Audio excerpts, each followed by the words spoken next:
Wanikanga nzambe.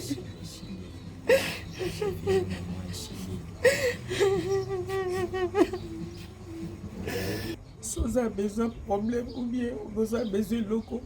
Pour ces jeunes, ça n'est pas joli, ça là, moi, pas nangaï, donne à maman nayo. Donc, si vous avez besoin de locaux, vous avez un problème, vous dérangez, et déranger, binoté à tout moment, non, mon en dérangement, parce que tu es mon fils.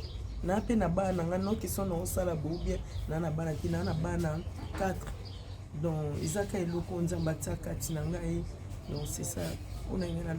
Je suis un peu émotionné. C'est la première fois de voir ça. J'ai manque aussi des mots à dire.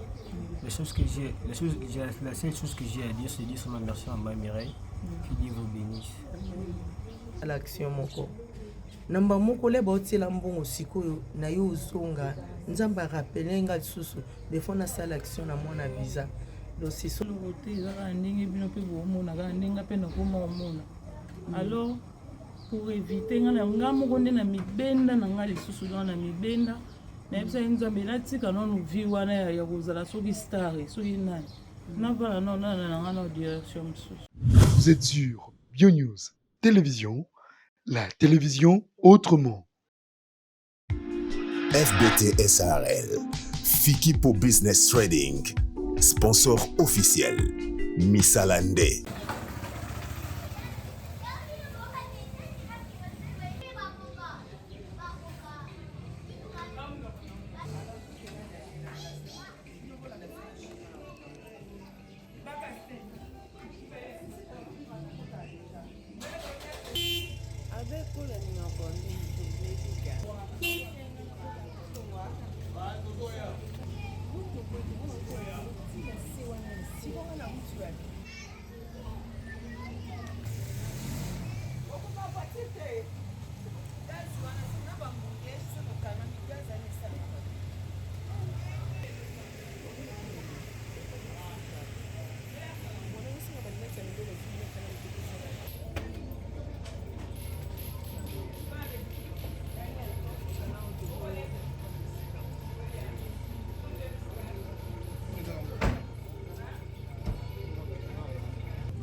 Fondation Moderne Espoir, donc tu peux être sur la montagne, et ça quand tu écoutes un matin à défaut la vie.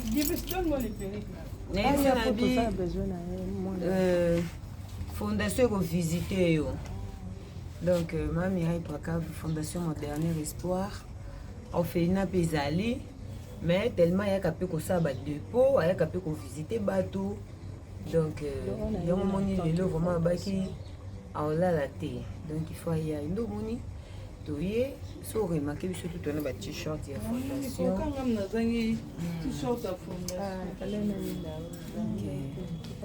c'est un peu ça.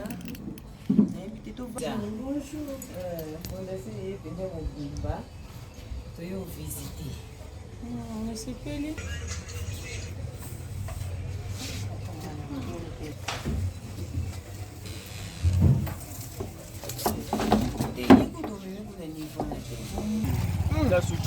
Reteni. Oluka ngona c'est chez biso ah ba tekiamo. Il va dire ça mal. On me monte 10 mois.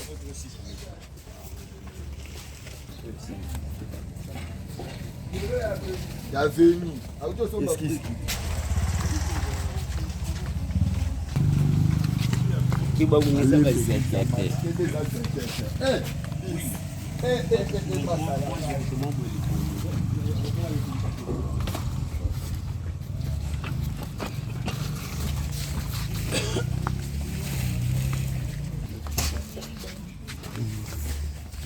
la charge ici. Charge comment? Ah, pose. Ça nous fait encore un peu. Ça nous fait un balai. Nous mettons un 4. Ciao. Ciao. Ciao. Il y a besoin de ça. Zéla.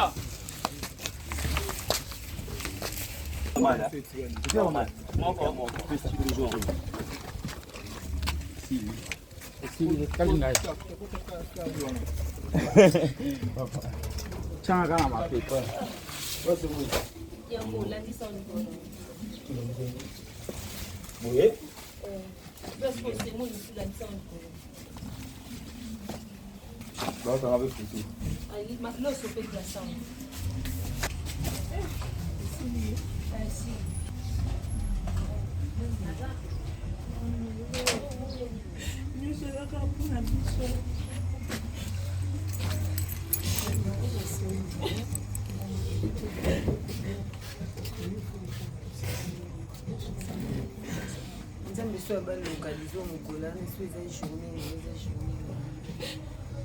Franchement, mon Dieu m'a localisé. Nzamba bajenu nanga. Nzamba bangomba localisé ngai. Nanzima ete mania. Nanzima ete.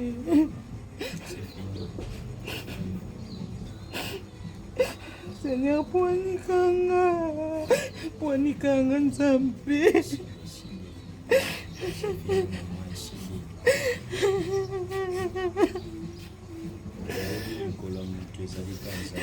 Mamira nzambe nanga mona yo. Nzamba banetika mona o mamira ya kansela fondation oyo ekende liboso mama. Oflate nga te me oflate nde nzambe. Mamira otushe nde nzambe. Nzambe nanga mona o. Seigneur, je manque les mots, mon Dieu. Je manque les mots. Nzambe poanikanga. Nzambe otika ote. Donc oza na orphelin, oza na orphelin, nzambe akolokalize.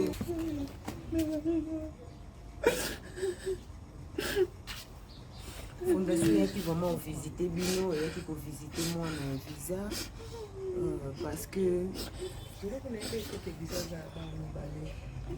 donc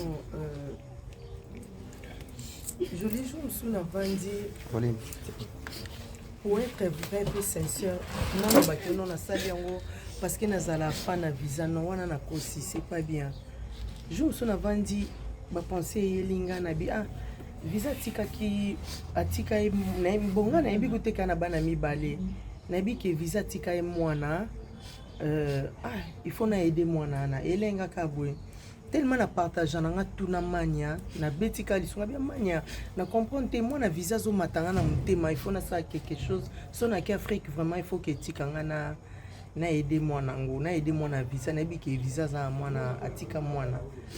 Après, je me suis vendu boye, na yo kuta na vidéo ya matanga na bino, je savais pas. Si qu'on avait pété que la matanga na bino. Na kuta na ngo manya témoin na moni mwana mwa mbali. Aolela, siko kolela mwana ni salenga vraiment pasi. Abalela koko na bango. Aolela koko na bango. Kolela mwana ni salenga vraiment tellement pasi. Nga mo pe na komolela nga mwana wa toucher mutema na ngai.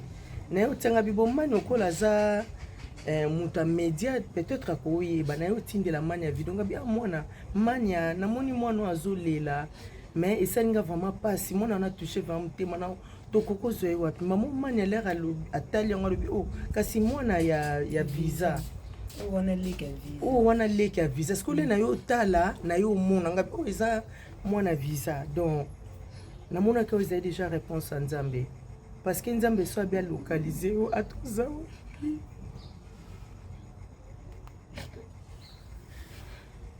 Nzambe so bien localisé atoza wapi atoza na samai atoza wapi Nzamba localisé oka dole mani epsinga kaza mwana visa na moni yango eza confirmation parce que ngaza na fondation naninga vraiment ko aider so Nzamba toucher ngai donc j'étais vraiment touché Hermani epsinga ke aza mwana visa na maman na mona ke do naza obligé il faut na aider mwana na nesi manyanga bino manya mwana vraiment eza recommandation Nzambe fona aider ndenge kuna tinda nini mbongo epa manya nde na sala na tinda basomi bilonga bon okola nga mona oya na sala ngo jour mosusu ser na mwa yo otalanga ser Charlie soki otala video oyo oyeba mwa tosolola na ye toswaka mwa mafondation nazali ya Afrika otiki na bilamba bana tosolola kaka namba mo nebisenga lisolo ya namba mo nayebi te so lisolo ya vise ebime nde nini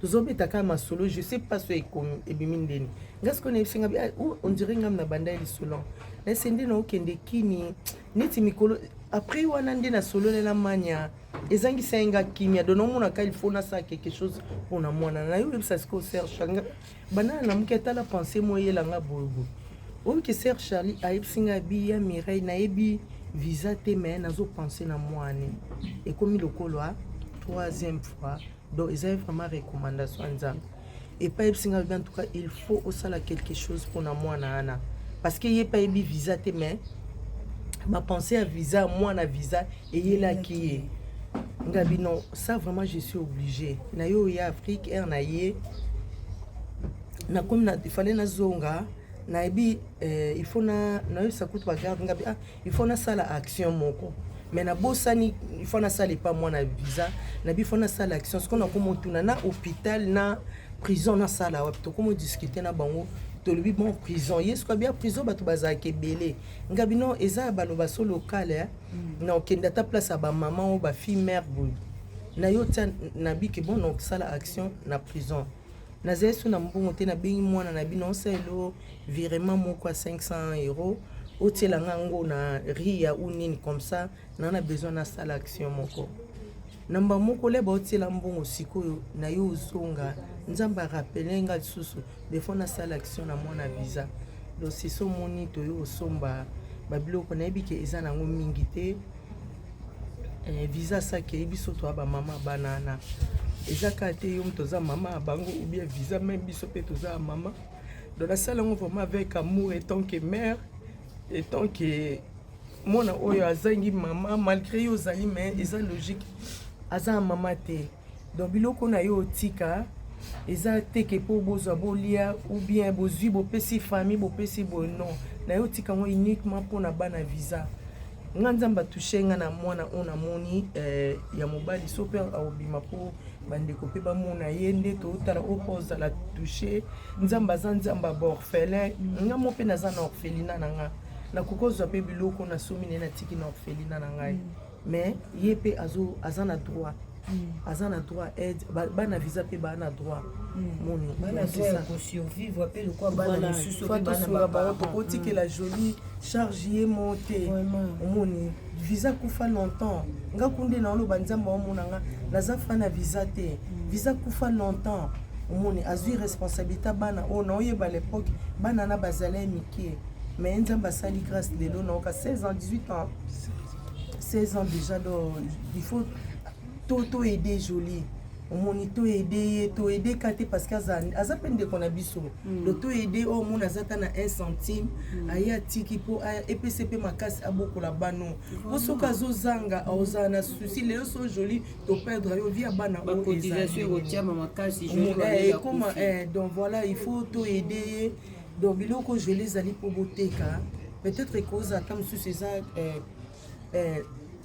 commerce oyo ozo souhaité tosala na vie mais so nasombi biloko olia mpona yebi ke bato balia à chaque jour okoko teka na yo okangisi mbongo boko changer commerce donc teka na yebi ke bana fa bafuta classe ta mosusu bolia olobi ape bozofutela ebakisa ata 1 centime lobi mpe so nzambe asungi nazwi su mosusu na oya mpona ngai nalobaka yango wana napesi bino biloko na bolingo ya nzambe pour l'amour de Dieu, étant que Nzamba est le père des orphelins, même Bible le dit, ouais, qu'on s'aimait pas orphelin, à côté de Nzambe, nous Bible meilleure offrande, religion pure et sans tâche, aider les orphelins et les veuves.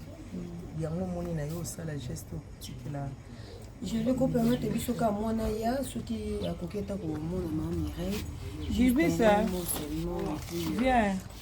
Donc maman Mireille en tout cas geste nayo etouché biso nyonso parce que toyebi pasi ya koperdre baparent ndenge ezalaka nayebi te vraiment mokoyoye kotala ye wana tant que mama nini okolobela ye vraiment oyo ekoki komotive vraiment ce soir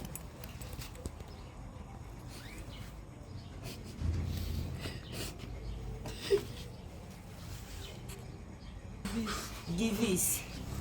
Lelo toyei kovisite yo fondation eza fondation moderne espoir tosungaka bana tosungaka donc lelo toyaki nde visite mpona yo à travers ya mama Julie toyaki kovisite yo biloko oyo moni vandi wana eza ya yo na ya ndeko na yo na ndeki na yo mama Mireille Pacave motoyaki mpona kovisite bino okoloba ni mpona mama Mireille Pacave ni juste un mot Non, mais moi, mon fils, parce que tu es mon fils. Maman visa bisoto zali to ba maman nao. Je savais pas na que visa tika bana. Nde Bible lobaka chaque chose à son temps. Nzamba simba mutema nanga pona aider bino. Na mona ki ona avant na mona vidéo ya ozolela koko. Olela epa nanga za maman ozolela maman nanga. Déjà yaki na ba conseil nanga fallait na aider yo. Na baka visa na mona tika mwana moi je savais plus que azaki na ba mi balé. Et puis na solo la na mania bi oui visa tika mwana.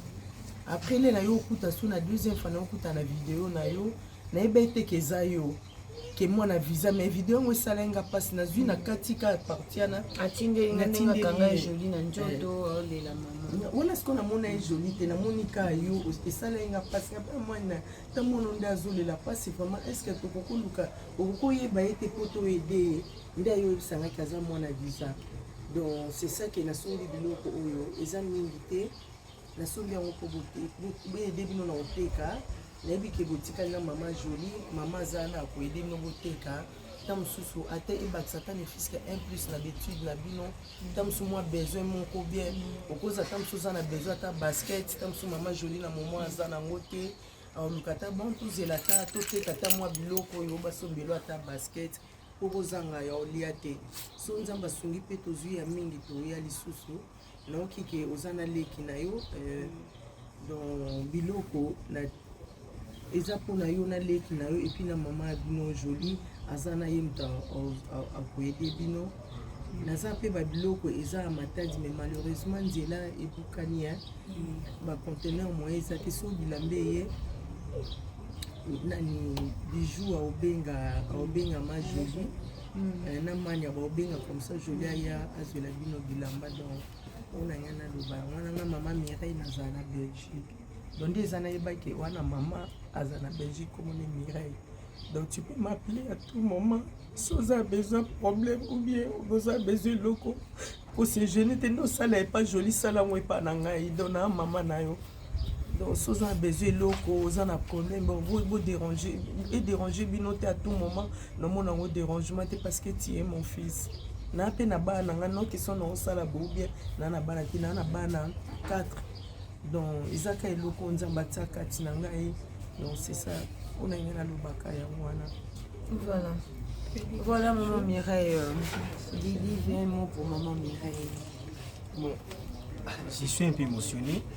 C'est la première fois de voir ça. J'ai manque aussi des mots à dire. La seule chose que j'ai à dire, c'est dire seulement merci à maman Mireille. Que Dieu vous bénisse.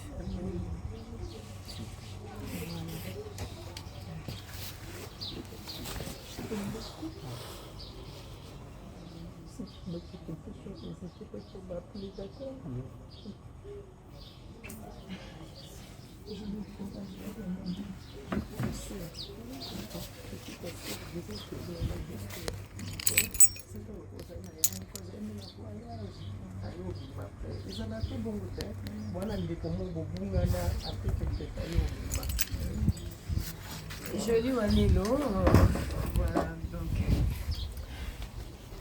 tout le monde a connu tout le monde stress. Tu vivras na grâce à Nzambe parce que sans Nzambe Jolie yongo loko kamusanga bato oyo balukaka place bénédiction ezolala na ngana tuna bango bayebi te Nzambe azalaka parce que epa Nzambe circonstance eroyela yo boye oyebi te likambo ebimei na tio nini parce que Jolie lamuke na ntongo ndima ete ke lelo toyo visiter bino tobengi ya mbangu ozalaki na bacourse mosusu je n'attendais même pas donc eza ono koloba ezaka basurprise ya Nzambe ce sont des surprises mais pourquoi Nzambe aponi ezalaka na direction na nga na nzela na nga Voyez mon Nzamba ebile pourquoi, voilà. Et le moment, c'est que je peux dire encore. Maman Mireille, merci beaucoup. Nzamba on a luka depuis longtemps, on a luka Nzamba nanga mona yo. Nzamba mona fondation oh. Ati na pe ba partenaire parce que yo moko kokate. Musapi mo esokola elomite. Nzamba ati na ba partenaire. Omona pe bana mususu.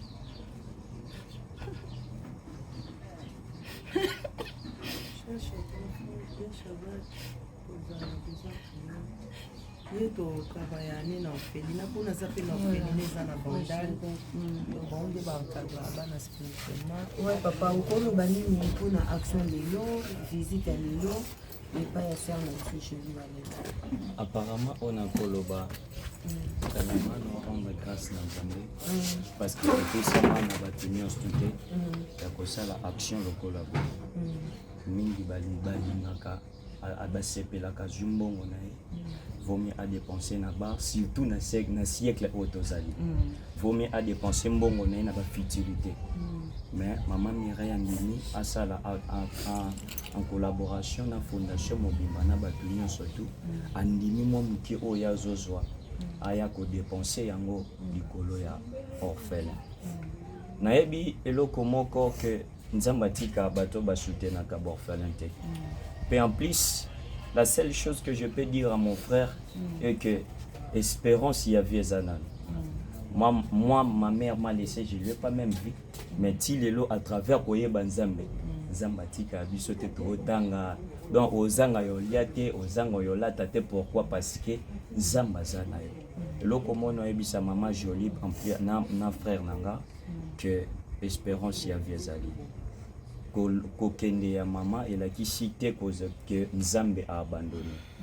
La Bible dit dans la parole de Dieu, je serai avec vous tous les jours jusqu'à la fin du monde. Donc Nzambe wana a continué kozala na bino. Pena yebi kolongwa na biso nesika oyo ezala ya suka te bat biso boya. Amen. Pe kolongwa na biso nesika oyo bisika to okende na yebi Nzambe opesa susu potoya. Nzamba pambola bino azala na bino a continuer vraiment à kosela bino ya kokamwa ndenga kamwisi bino na mukolo lelo Amen. Oyo sona kolo Elo na kokoma kiso oza pe toucher. So botinda mani otango na site na ye yada pa otana na site na ye yada ebinde to travailler ka soki ba otinda quelque chose o non so botinda pour na bino so batindi 1 euro eza pour na bino batindi 1000 eza pour na bino. Nayebi ke Nzambe aborfele osimba mitema bato misusu po boyo osonga bino bo fa bo futa ndako bo je pense pas nayebi te so Jolie asalaka nayebi te donc voilà ben Jolie question maman Mireille ninga lobi que ayebi te so Jolie sala parce que tu dis que Jolie alelo as artiste comédienne o pe eza musalo pe ya format qui atika ki nango mais apparemment déjà question maman Mireille zo la kisa que Jolie oza pas trop na milieu ya ba comédie oza pas trop na kati ya ndenge tolobaka vraiment ke mosala yango ozo mérité ezaka nini ozala rare na milieu ya mosala ba comédie parce que même Maman Mireille o retrouver yo te eza nini eza nango eloko te ezaka ndenge bino mpe bomonaka ndenge mpe nakoma omona alors pour éviter nga moko nde na mibenda na nga lisusu aa na mibenda nayebisa ye Nzambe natika nano vi wana ya kozala soki star soki nani navala nanga na direction mosusu oyebisa ye Nzambe otika olanda direction mosusu mais entre te eza domaine na yo oyo yaya tikelaki yo normalement il faut ko exploite yango to peut-être omonake bato ya entourage ya comédie ya bacomédien baopesa o chance te to peut-être oza na eloko mo boye esalaki bato baséloigne na yo c'est ça peut-être bon tant tolobaka bien tant bango bazwaka na bandenge na bango alors pour éviter des problèmes Jolie wali la vanda na ye kaka ndenge bamonaka nde nalobaka nde na vanda nanga na préféré na vanda na fonctionnera nini parce que yango ezaki vraiment question ma Mireille Jolie wali basalaka nini osala rôle du soute aussi vivre ndeni na ba ofele oza na bango nabaka na Nzambe mokili ko boya me Nzambe oboya yo te nabaka na Nzambe atindelanga bakorbo Est-ce que tu prends quand même le temps sur la collègue Nayo, sur la bango? En tout cas, est-ce que batala rapide ba na collègue na bango tika? Bon. C'est pas un problème aussi. Donc voilà, il y a des problèmes et tout. Tous allés, tous en Nzambe. Biso tous en Nzambe. Tu vas nous sonner Nzambe. On est là, Nzambe battre biso du jour au jour. Mami m'a posé jolie question parce que si on a tout mis en côté parce que tout le monde a fondation mon dernier espoir et qu'on visiter ban visa mais est-ce que je le connais c'est biso peut-être qu'après na ba année ou les 4 années ou toujours kindi aux autres visite ya comédien elle est bika na éviter son nom ba mabe des amabi des questions est-ce que attendez fondation mon dernier espoir ils a motivé le ya kota la ban ya visa mais est-ce que ozwaka pe même na ba fête boye ata joli wale loté mais pour na bana visa na compte ya artiste ba collègue à visa to longola na kisholi non mais mali soumté na zorate na mona nga comédien mo roté tout do ba so beaucoup tani ba tout yora joli boni bana bazabi c'est tout tout ça nous so joli na ngana to na yaba yo mo koza bana non mais que au pays bazabano excuse-moi bana bango bana bon en fait vous avez bana combien abana mibali vraiment félicitations je lui aller le toyebi ke nzamba jali nzambe kambe olobi nzamba ti abando tindeli ba corbeau babando ya toujours activité donc au biso to kosinga mabolongo na site parce que nga pe naza orpheline so na bike na vivre na grâce à nzambe te c'est faux na vivre na grâce à nzambe donc au biso to kolobisa kaka grâce ya nzambe ezaka likolo na bino po so mpona bato mokili eza na bato baefasa bato mpona bango moto okutunga kutu eloko te par la grâce soki grâce à nzambe te en tout cas nayebi te tokose retrouver wapi nayebi te na mboka nini mais par la grâce de Dieu quand même tu vivre dans son très ville tu vas na commune Ngirenge par la grâce ni okoloba na bato baolanda biso bato oyo est-ce que vous avez bato oyo pe okoyi pe kopesa ba dédicace bato basepele na mosala ya visa bato mpe bayebi te position na bino bokobisa bako retenir nini donc moi message mania dès tous à la bouche les mêmes personnes autour de les mêmes personnes peuvent balukila biso voilà ma sœur azali na ba fan na ye joli wale le pas azali na ba fan na ye bato soninga visa balinga joli wale nous voici nous sommes là vraiment nous sommes là tous alliés par la grâce de Dieu voilà. Apparemment, je voulais éviter. Hein? Normalement, oui, parce que tu as vu déjà le temps passé, belé. Donc, elle a raison. Mon père a besoin de sunga joli, je l'ai accoyer pour s'impliquer pour sunga. Ok. Donc, à quoi imposer tes dents moto, pour ça pour éviter. Ok. Parce que ça moto, ça a un problème mon motema. Ok. Ozomona. Donc, problème batamukiso esu ko bakisama. Donc toyoka joli a profit. Ka bato basaki ba problème ba otie ba cotisation. Voilà. Na invité soto ok bien les bika. Ka bato yandi ba sa sous ba cotisation alors pour ko protéger joli walelo. Ko protéger pe bana na ye oyazo bokola. Parce que en vie boy azana mutu ko to sungete. Bon soki pe so akei. Voilà. Alors te protéger ba vie eza na importance te. To ko luka pour intérêt ba vie ko poser ba question mo be tout kai à répondre ba biloko mo bo biso to ko zo ba vue mais peut-être il y a un problème o ko sala que problème on ko sala que peut-être à risquer ko kene pas tika sou bana o kutu ba ozanga vie bo muto yo pi ya ko sunga bango. Voilà. Mais déjà, je lui allais aussi aujourd'hui, peut-être ma collègue n'a pas se payer, que bon, ma bien là-haut. Nous allons prêter, on a ça, non? Pourquoi pas? Ok. Déjà vivant la simplicité. Ok. Donc si les lots off, ils ont la volonté notée. C'est simple. La volonté c'est simple. Bah bien qu'à 12-24. Donc ils ont la volonté notée. Donc ils ont besoin aussi la moussa na yo. Parce que talent ils en ont. Talent ils en ont. Ok. Merci beaucoup. Bandinga no bazo mona batali ba vidéo donc ils ont la poussa monter manoté ko fanda. Vous en suis ça puis musa na o continuer ya ngom to bika pa na bango pour lelo ko senga lobo sengi ba kolemba. Donc même musa na moko et ça là qui o sunga bana o zana bango. C'est ça. Voilà, message est passé. Merci beaucoup. Donc mon dernier espoir il y a qui kota là yo avec la grande équipe pour ya ko ça la part na bango na o et salema qui donc merci beaucoup. Et courage toujours, la vie continue. Tellement que vous avez la chance d'être être responsable les gens d'être ayebi ninga o memango ka. On peut une solution de part et d'autre. Merci à vous, la fondation de Mme Mireille. Merci. Que les bons Dieu vous bénissent et tout. Azanabino, Atambulanabino, Bitumoi. Bakonjamboka, ba soutenir, bato bazana besoin de soutenir la fondation. Parce que fondation mon dernier espoir le loyer, les frères na biso uti ko loba. Tant tozo kende nzamba pambola biso su poto zonga lisusu susi na biso eza sumu comme Mme Mireille ya bengi boye. Ndenge eza boye bonga mato kita susu. To ya kutala parce que biso ba orphelin to yebi to yebi souffrance wana, to yebi pasi. Surtout ceux qui maman zate. Donc bazana maman jolie na bango boy ça comme espoir moko boy pour na bango que maman na biso azali. Pour maman jolie azali, maman Mireille pas azali. Donc surtout maman Mireille kenda. Maman Mireille asa roi ya moi kenda. Ya moi kenda me ba retrouver lelo. Donc izala kanango. Donc il dit finir azana yebaka ke année prochaine pour rentrée scolaire. Et ça parce que elle dit que na moto le bako kokufa. Mais mon mari Joël Paradis, Dieu utilise les hommes. On comprend? Dieu utilise les hommes. Donc les longs d'ambassade qui katia maman Mireille.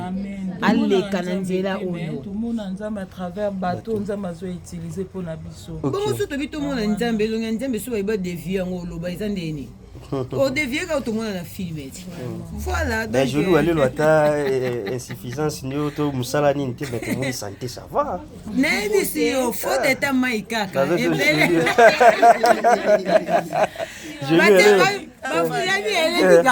batela biso bafond de ta mai atoza ba problème sans so beti yango ka découche eloko de stress nayebisi yo mais je poids c'est mu le koti bon les leçons aussi dans la vimba sous ma case voilà merci et puis dans la boya to pese sous cadre na base tout ba conseil et tout vous voulez ka maman tina ya grand frère OK.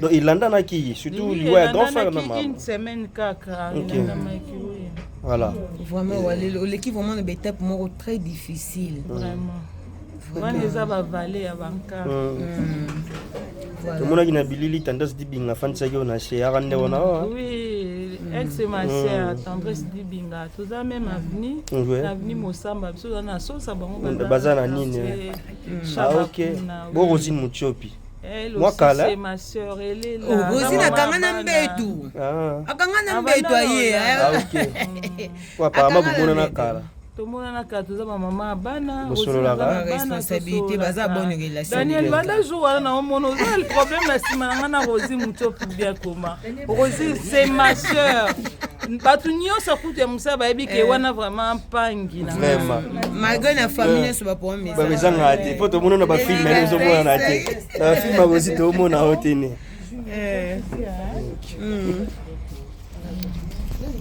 moi maman Mireille a fait ça déjà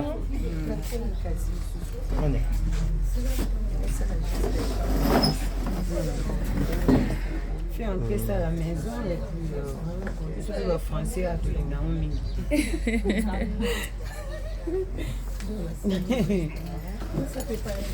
il dit c'est bien ma jolie français que ma je vais pas au na kaka na tanga likoli ya bana nanga batanga tangisa merci beaucoup ma mère ma jolie na kokete biloko ekota po noko moboye na kafuye jako lego na yeki napesa bino mbote ekota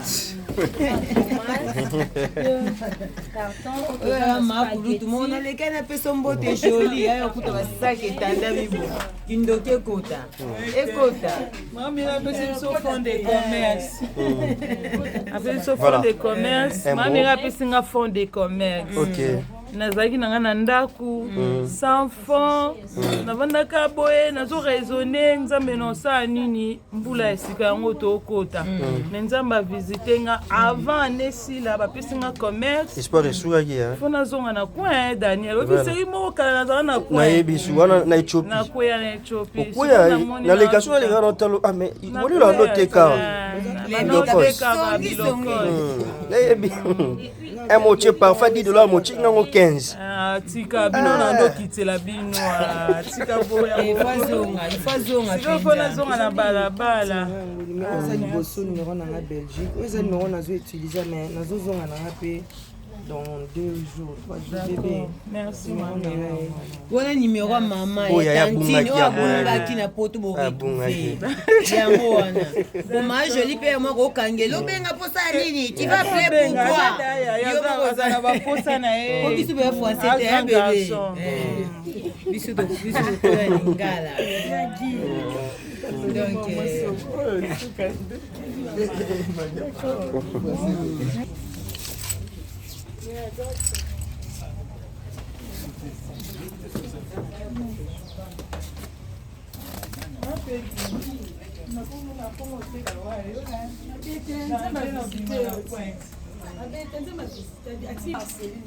yana bango babongisa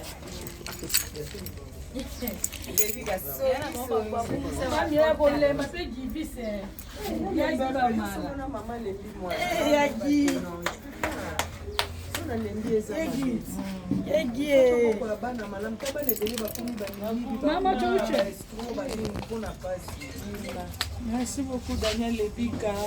Merci beaucoup Malika. Voilà, merci beaucoup de venir à ma biso. Car on est tout ça en biso, hein. Quand on est tout qui n'a rien, on va remarquer toi on a polo et Fondation Mon Dernier Espoir. Maman Mireille Pakave Pakalove. Donc tout ça na frère na biso Daniel Lebika parce que tout travailler vraiment ensemble. Na fondation Oyo de l'autre qui ko visiter bana ya visa ou artiste comédien na tika biso plus de 15 ans. Donc le lot qui vraiment nzamba toucha qui monter maman Mireille toya qui ko visiter. Merci beaucoup na batutu o balingara biso. Batu bozana besoin ko soutenir ba orpheline. Wini dianga na appel na ekota ki pona ko sunga ba orphelin. En tout cas toujours c'est là vraiment appel na yo. Merci beaucoup c'est la Fiesta Goma Fondation Yangoyo. Batu bazana na mitema ya mawa. Mère Adieta Kupumba yekuta bimalika yokuta orpheline. Donc son a pesio 100 et on a 300. Donc ça dit toujours na grâce morobo auto vivre nango. Preuve année le ba carton ekoti milange koti donc joli walo la bazo zonga na coin. Commerce ezongi loko pe na théâtre. Batiela epe mo bouton donc amoni que commerce kitoko peza yango yo azongela na ekoteka. Donc merci beaucoup na batutu ba soutenir biso vraiment lelo ezaki tour ya joli walelo. Lobi to ebite to okende wapi mais awa to zonga. Tokozonga papa le mabana papa le mabana papa le mabana OK kotala bana voilà OK papa le mabana tokokende pe kuna ko rendre visite na bana biso pe tour na biso peza chinois yo pe ofele te basalioma bango kaka ya Donc, en tout cas, je vous aime beaucoup, mes jumeaux paradis, je vous aime beaucoup. En tout cas, merci beaucoup à toi, Daniel Lebika, mon frère. Donc, merci beaucoup, Bijou Pakave. Donc, au état fondation Nabiso. Donc, frère Nabiso Chadra qui accompagnera la fondation pour notre prière. Daniel Kapave. Donc, Daniel Pakave. Merci beaucoup, des gros bisous à vous tous. Donc, voilà. Moi, pour la fondation et pour visiter. Bon, en tout cas, on s'appelle ma casse na fondation la bino.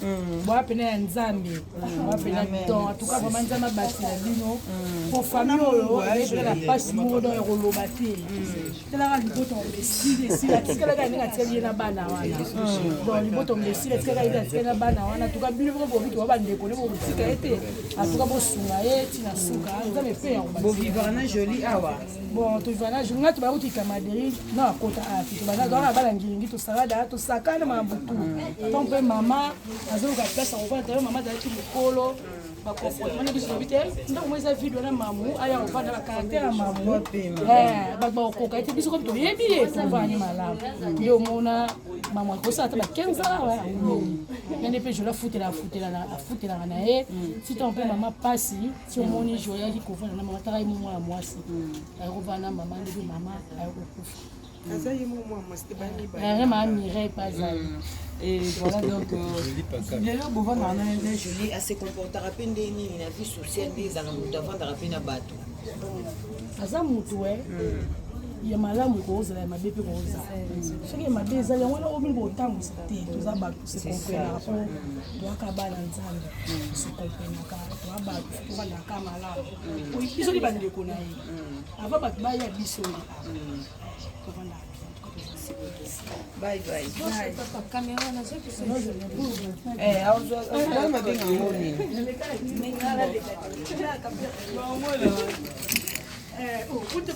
photo shooter biso pe kara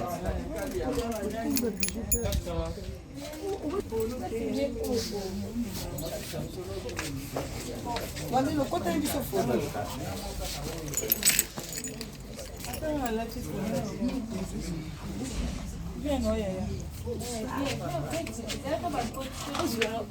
Vous êtes sur BioNews Télévision, la télévision autrement.